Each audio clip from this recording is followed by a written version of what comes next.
हाजिर आदाब, अभिनंदन, आभार। मैं अमिताभ बच्चन आप सभी को विजय पर्व दशहरा की अनेक अनेक शुभकामनाएं देते हुए शुरू करता हूं। कौन बनेगा करोड़पति।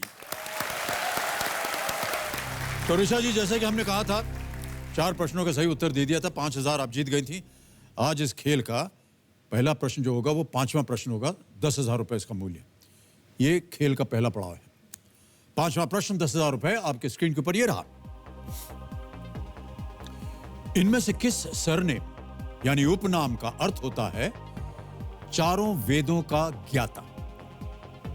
Which of these surnames literally means the knower of 4 Vedas या 4 वेद? A.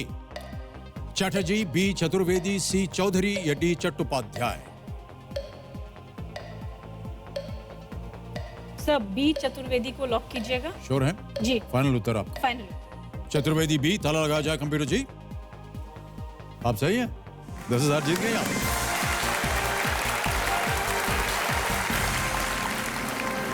पांच प्रश्नों का सही उत्तर दे दिया। अब आगे बढ़ते हैं 9वें प्रश्न पर। ऋचा जी, बहुत उम्दा खेल रही हैं आप। कोई बात नहीं, 2 लाइफलाइन चली गई, अभी भी 2 बची हुई हैं। 9वां प्रश्न 1,60,000 रुपए स्क्रीन के ऊपर ये रहा।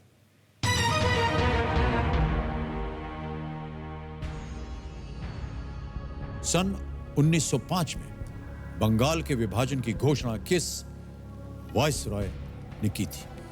The decision to partition Bengal was announced in 1905 by which Viceroy of India? Options: A. Lord Mayo, B. Lord Ripon, C. Lord Curzon, or was it D. Lord Chelmsford?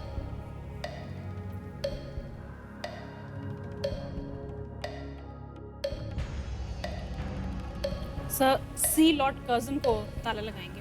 Lord Curzon? जी। Final उत्तर आपका? जी। Lock कर दिया जाए? जी। Lord Curzon सही पे ताला लगा जाए कंप्यूटर जी। सही उत्तर आपका, वेल प्लेड। ओह, तत्कालीन वाइसरॉय लॉर्ड कर्जन ने प्रशासनिक असुविधा को बंगाल विभाजन का कारण बताया, और किंतु वास्तविक कारण प्रशासनिक नहीं अपितु राजनीतिक था।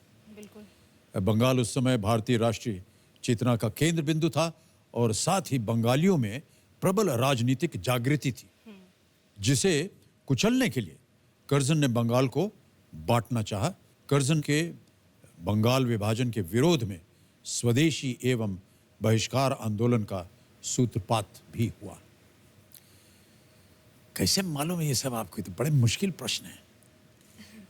पढ़ा होगा आपने इसके जी, बारे में। ये पढ़ा था। ऑलराइट। अब आ गया है अगला प्रश्न, जो कि है खेल का दूसरा पड़ाव, 10वां प्रश्न। इसका मूल्य है 3,20,000 रुपए। 10वां प्रश्न ऋचा जी, 3,20,000 रुपए के लिए आपके स्क्रीन के ऊपर ये रहा।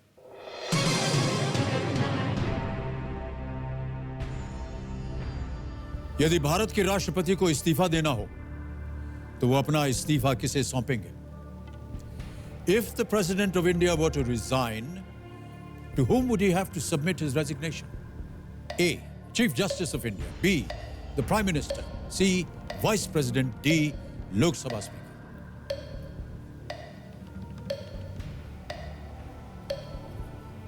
Sir A. Chief justice of India. Final उत्तर है आपका?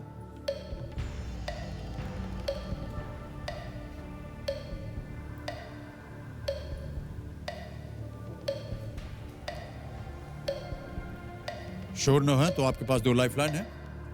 बोलते बोलते रुक गई आप। 50-50 आस्ते expert.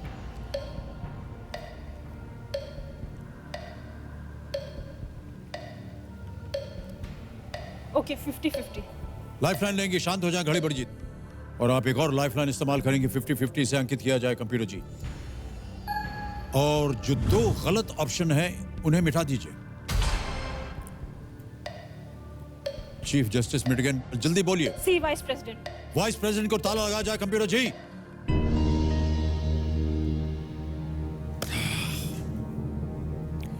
Is the right answer, well played. 10 प्रश्नों का सही उत्तर दे दिया आपने, 3,20,000 जीत गई। और ये चेक आ रहा है, तालियां बजती हैं इनके लिए।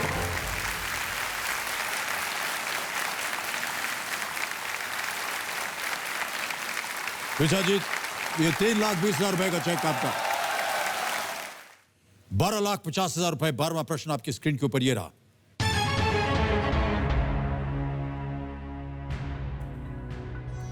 (2018) एशियन गेम्स में शैलजा जैन किस देश की महिला कबड्डी टीम की कोच थी? Shailaja Jain was the coach of which country's women's kabaddi team at the 2018 Asian Games?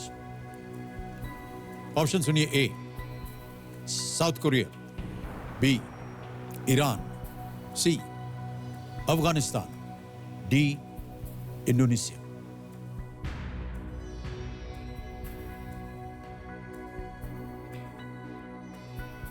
Sir B Iran को ताला लगाएंगे। श्योर हैं? जी खेल वगैरह देखते हैं कि नहीं आप? थोड़ा बहुत। थोड़ा बहुत देखते हैं। तो ऋचा जी, आपने कहा बी को ताला लगा दिया जाए। कबीर महाशय, बी ईरान पे ताला लगाया जाए।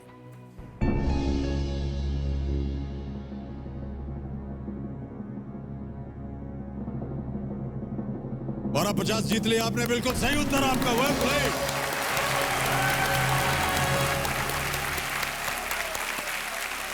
ओह,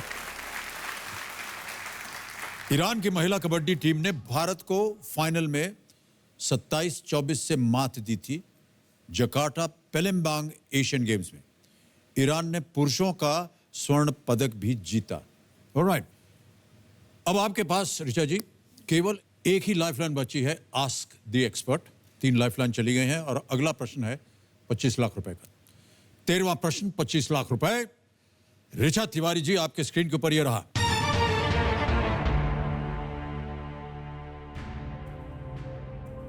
भारतीय विदेश सेवा IFS इंडियन फॉरेन सर्विस में शामिल होने वाली पहली महिला कौन थी? Who was the first lady to join the much coveted Indian Foreign Service, the IFS, in 1949? Option सुनिए। ए एना राजम मल्होत्रा, बी CB मुथम्मा, सी अरुंधति घोष, डी चोकिला अय्यर।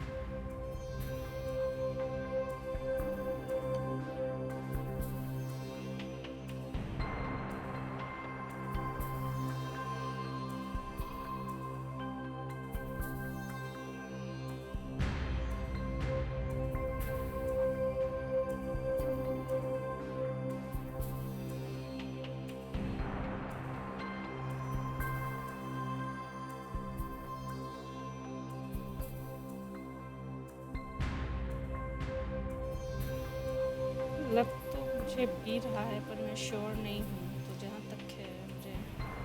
आपको लग रहा है कि बी होना चाहिए, CB मुथम्मा। श्योर नहीं है? ए तो शायद IAS में थी, हाल ही में उनका देहांत हुआ है। अरुंधति घोष फॉरेन सर्विस में थी, इन्होंने बड़ी गंभीरता से हमारा पक्ष रखा था।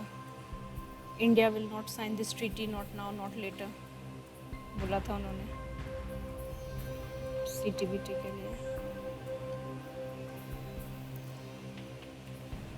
एक्सपर्ट से पूछेंगे। जी, एक्सपर्ट एडवाइस। कबीर महाशय, ऋचा जी अपनी चौथी और आखिरी लाइफलाइन लेंगी, आस्क द एक्सपर्ट। इसे अंकित किया जाए। और लक्ष्मी प्रसाद जी, आपकी बारी आ गई है, प्रकट होइए और मदद कीजिए ऋचा जी की। लक्ष्मी प्रसाद जी, प्रणाम करता हूं एक बार फिर आपको। आपके सामने मैं प्रश्न पढ़ता हूं, उसके बाद 4 ऑप्शंस दूंगा और जैसे ही वो ऑप्शंस आप सुनेंगे एक घड़ी चल पड़ेगी 60 सेकंड के लिए। तो सवाल यह है कि भारतीय विदेश सेवा IFS में शामिल होने वाली पहली महिला कौन थी? और आपके ऑप्शंस हैं ये। ए एना राजम मल्होत्रा, बी CB मुथम्मा, सी अरुंधति घोष या D Chokila Iyer.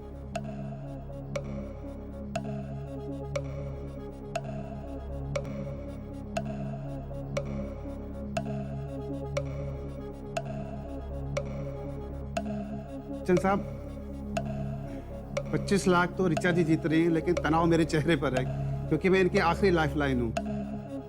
G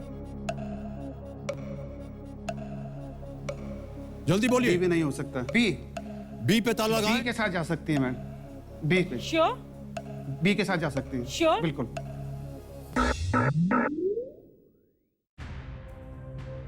B पे कह रहे हैं लक्ष्मी प्रसाद जी। काफी वेवर कर रहे थे। क्या किया जाए? एक्सपर्ट के साथ जाएंगे। B, C B Muthamma. जी फाइनल उत्तर आपका? जी। C B Muthamma B. Computer महाशय ताला लगाया जाए।